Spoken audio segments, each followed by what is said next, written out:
One night, playing a show, coming home, was excited to see my family.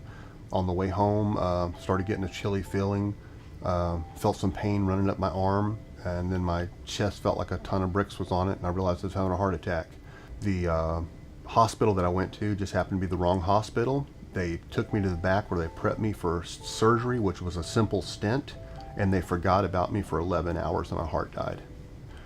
My sister is who found a doctor here. Deborah Myers hooked me up with Dr. Bud Frazier. They were talking to me at one time about getting an LVAD, but they told me that if I had the LVAD, I definitely wouldn't be able to play the drums because you can't sweat, and you can't get in water, and things like that, and so you couldn't get wet. You play the drums, you're going to get real sweaty, and I just couldn't see. It basically boiled down to that was my life. If you're going to take that away from me, then pretty much I wouldn't want to be here. I mean, this family and music is my life.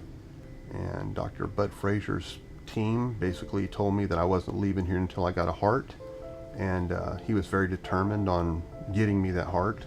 The whole team was, and basically started getting me in shape to receive that heart. I was on the heart transplant list for 7.5 months. I was 375 pounds, almost 400 pounds. When I came to the hospital, Dr. Frazier told me, you've got to lose the weight. You've got to be in good shape to have this surgery in the first place. A nutritionist here at the hospital, they taught me how to eat, portion control, and the whole 9 yards, got me on heart healthy food. I lost a lot of weight while I was here.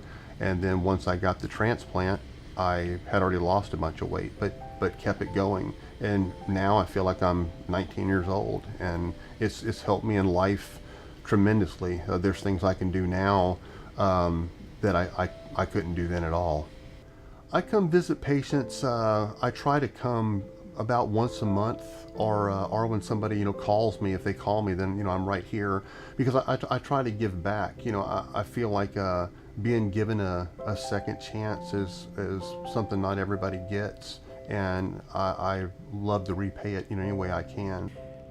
I remember Mike was introducing the band, so I looked out there and there was a huge individual signs that said, "We love you, Phred." It was my whole ICU nursing staff out there in the crowd with signs, and I actually started crying on stage, which is that's not me, but I mean, what do you do in a situation like that? It was just incredible. I've never felt that feeling again. It was incredible.